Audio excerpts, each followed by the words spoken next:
ఒక పెద్ద మెగాస్టార్ గారు ఉన్నప్పుడు సినిమా రిలీజ్ చేశారు. మేము 100 కోట్లు సాధించామని 100 కోట్ల క్లబ్ అంటే ఏ బ్యాక్గ్రౌండ్ లేకుండా వచ్చి 4వ సినిమా. క్రౌడ్ పుల్లర్గా అతను పాస్ అయిపోయాడు. భరద్వాజ గారు, ఇక్కడ ఒక ఇంట్రెస్టింగ్ మ్యాటర్. ఒక పెద్ద మెగాస్టార్ గారు ఉన్నప్పుడు నెక్స్ట్ డే 2 రోజుల తర్వాత గ్యాప్లో వచ్చి నవీన్ పోలిశెట్టి సినిమా రిలీజ్ చేశారు. ఆ సినిమా ఎన్ని కలెక్షన్స్ వచ్చినాయి ఏంటి అనేది ఒక క్యూరియాసిటీ. 5 days అవుతుంది. వాళ్ళు 100 కోట్ల పోస్టర్ ఇస్తారు కదా సక్సెస్ఫుల్గా. అంటే ఆ సినిమాకి హీరోగాను అలాగే ఆయన స్క్రిప్ట్లోనూ ఇన్వాల్వ్ అవుతాడు, డైరెక్షన్లో కూడా ఇన్వాల్వ్ అవుతాడు. నవీన్ పోలిశెట్టి తన ప్రాజెక్టుకి సంబంధించి తను వర్క్ చేస్తాడు. ఆ ప్రాజెక్ట్ ఎగ్జిక్యూషన్కి సంబంధించి తను పనిచేసిన ప్రతి సినిమా డైరెక్టర్తోనూ ఒక ట్రావెల్ ఉంటుంది తనకి. ఆ ట్రావెల్లో సినిమాని, ఆ క్యారెక్టర్ని విపరీతంగా ఓన్ చేసేసుకుని తన కెరియర్కి అది ఏ మేరకు హెల్ప్ అవుతుంది అన్న ధోరణిలో ఆ డిజైనింగ్లో పార్టిసిపేట్ చేస్తాడు. అంతే తప్ప వాళ్ళకు వదిలిపెట్టేసి తను జస్ట్ పార్టిసిపెంట్గా వెళ్ళి పాల్గొని వచ్చేయటంగా ఉండదు. ఓన్ చేసుకుంటాడు. ఆ ఓన్ చేసుకునేటువంటి పద్ధతే ఆ డైరెక్టర్లతో ఆయన ట్రావెల్ అవన్నీ కలిసి తెర మీద కనిపిస్తుంది. అది ఆ అటాచ్మెంట్ అలా కనిపించటం వలన ఈ సినిమా వర్కౌట్ అయింది. ఇప్పుడు మొన్న సంక్రాంతికి రిలీజ్ అయినటువంటి సినిమా అనగనగా ఒక రాజు బాగానే వర్కౌట్ అయింది. థియేటర్లకు జనాలు వెళ్తున్నారు. క్రౌడ్ పుల్లర్గా తన్ని తాను ఎస్టాబ్లిష్ చేసుకున్నాడు. అది టార్గెట్ అవుతుంది. అంటే ఒక కమర్షియల్ సక్సెస్ కావాలి అంటే ఒక లవ్ స్టోరీతో ఎంట్రీ ఇచ్చినటువంటి హీరో, అలాగే ఒక కామెడీ సినిమాతో ఎంట్రీ ఇచ్చినటువంటి హీరోలు, వీళ్ళందరూ కూడా ఒక ట్రాన్స్ఫర్మేషన్ కోరుకుంటారు. అంటే వేరే జానర్ సినిమాలకు కూడా మేము ఉపయోగపడతాం, అలాగే మేము క్రౌడ్ పుల్లర్లం కూడా అని చెప్పుకోవాల్సినటువంటి సందర్భం వస్తుంది. కొంతమంది అక్కడ తడబాటుకు గురై ఆ ఏరియాలో 2-3 ప్రయోగాలు చేసి దెబ్బతిని వెనక్కి వెళ్ళిపోయిన వాళ్ళు కూడా చాలామంది ఉన్నారు. కానీ అక్కడ ప్రాపర్గా ఒక సబ్జెక్ట్ చేసుకుని జనాల్ని థియేటర్కి రప్పించారు. థియేటర్కి వచ్చిన జనాలు ఇబ్బంది పడకుండా చూసుకున్నారు. అలాగే ఈ డ్యూయెట్లు ఇవన్నీ కూడా బిగ్ స్కేల్లో నడిపారు ఆ సినిమాలో. అంటే ఒక రొటీన్ పెద్ద హీరో ఫార్ములా సినిమాకి నడిచిన పద్ధతిలో ఆ సినిమాలో పాటలు, ప్లేస్మెంట్లు అన్నీ నడిచినాయి. హీరో ఇంట్రడక్షన్ దగ్గర నుంచి అలా ఉంది. హెలికాప్టర్లో మీటర్, ఆ మీటర్ని అలా ఫిక్స్ చేసి ఈ మీటర్లో నవీన్ పోలిశెట్టి అలా ఉంటాడు అనేది చూపించి సక్సెస్ఫుల్గా జనాలతో ఓకే కొట్టించేసుకున్నారు. అయిపోయింది. దానికి ఒక ఫిగర్ని కూడా వాళ్ళు అనౌన్స్ చేశారు. మేము 100 కోట్లు సాధించామని. 100 కోట్ల క్లబ్ అంటే క్రౌడ్ పుల్లర్గా అతనికి ఒక ఇది ఉంది అనేది, అతనికి ఒక గుర్తింపు ఉంది అనేది ఇప్పుడు అధికారికంగా ప్రకటించేశారు. తద్వారా అతను అనుకున్న టార్గెట్ అయిపోయింది సక్సెస్ఫుల్గా. అలా ఈ సంక్రాంతి నవీన్ పోలిశెట్టికి విపరీతంగా ఉపయోగపడిందని అనుకోవాలి. ఇప్పటి వరకు కొంచెం సినిమాకి గ్యాపించుకుంటూ వెళ్తున్నాడు. కారణం ఈ ట్రావెల్ ఉండటం, దానిలో రైటింగ్ సైడ్ తను విపరీతంగా పార్టిసిపేట్ చేయటం, ప్రతి సీన్ని ఇంప్రవైజ్ చేయటం, ఈ వ్యవహారాలన్నిటి వలన తన ప్రాజెక్టులు డిలే అవుతున్నాయని చెప్తున్నాడు ఆయన. ఇకపై అలా కుదరదు, ఇంకొంచెం హెవీగా వస్తాయి. వచ్చినప్పుడు 2-3 ప్రాజెక్టులను ఏకకాలంలో చేసే దిశగా వెళ్లాల్సి ఉంటుంది. అప్పుడు బాగుంటుంది. అంటే తను ఎలాగో ఎమర్జ్ అయిపోయాడు, తను అనుకున్నటువంటి ఏరియాలోకి లొకేట్ అయిపోయాడు కాబట్టి ఇక్కడి నుంచి ఆయన కొంచెం వేగం పెంచి సినిమాలు చేసుకుంటూ వెడితే జనాలు, అంటే కొన్ని సందర్భాల్లో ప్రతిదీ ఎక్స్పెక్టేషన్స్ మేరకు ఉండకపోవచ్చు, కానీ జనాలు చూస్తారు.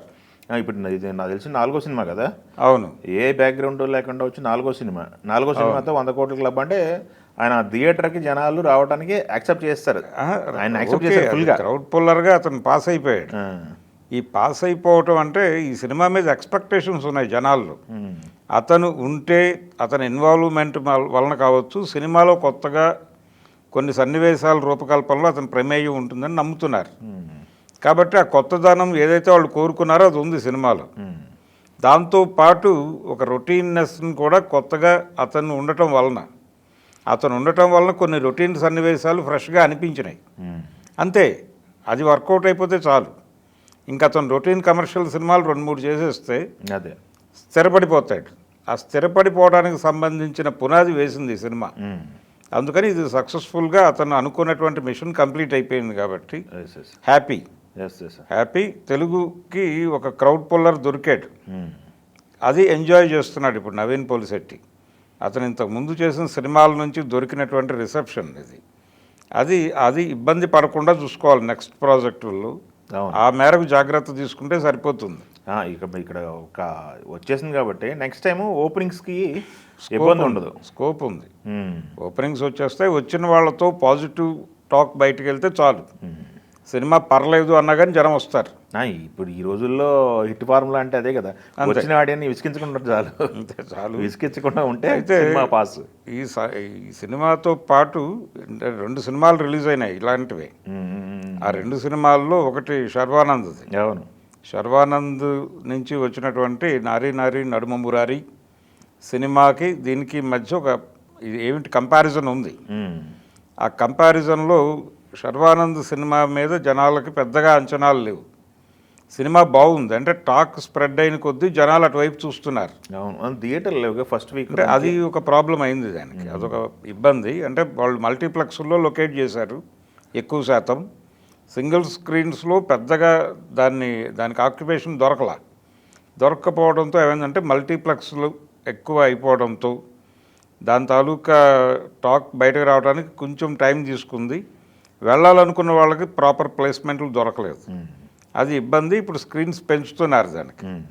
అంటే రాజాసాబ్ వెకేట్ చేసినటువంటివన్నీ ఇప్పుడు దీనికి అదే అన్నీ కూడా ఫుల్ అలాట్ అవుతున్నాయి, అన్నీ కూడా తగ్గుతున్నాయి కాబట్టి నెమ్మదిగా ఇది అకామిడేట్ అయ్యి అది రైజ్ అవుతుంది. అది రైజింగ్ మోడ్లో ఉండటము, ఆ సినిమాకు ఒక పాజిటివ్ వైబ్ ఉన్నప్పటికీ అవైలబిలిటీ తక్కువ ఉండటంతో ఆ వాళ్ళు కూడా ఇటు టర్న్ అయ్యారు. అనగనగా ఒక రాజుకి టర్న్ అవటం వలన ఇది సాధ్యమైంది వాళ్ళకి. అందుకని ఇది కేవలం అంటే దీని మీద కూడా కొన్ని విమర్శలు ఉన్నాయి. అంటే సమీక్షకుల నుంచి వచ్చినటువంటి కొన్ని ఇబ్బందులు ఉన్నప్పటికీ పాస్ అయిపోయిన సినిమా కాబట్టి ఓవర్కమ్ చేసి రూల్ చేసుకుంటూ వెళ్తున్నారు. సో ఈ సినిమా ద్వారా అతను సాధించాలనుకునేది సాధించాడు కాబట్టి ఫర్దర్ ప్రాజెక్టుల్లో ఇంకొంచెం బాధ్యతాయుతంగా ఇంకో 2 ప్రాజెక్టులు వచ్చేస్తే స్థిరపడిపోతాడు. స్థిరపడిపోయిన తర్వాత ఏమిటి భవిష్యత్తు అంటే లోకల్ మార్కెట్లో పెద్ద హీరోగా ఎమర్జ్ అయ్యే లక్షణాలు అయితే ఉన్నాయి అతనికి. Pan India market, pan India కథలు అనే ప్రయోగాలు చేయకుండా తన మార్కెట్ ఏమిటి, ఇప్పుడు అనిల్ రావిపూడికి అదొక బార్డర్ గీసుకున్నాడు ఆయన, మనం లోకల్ మార్కెట్లోనే సినిమాలు చేయాలి అని.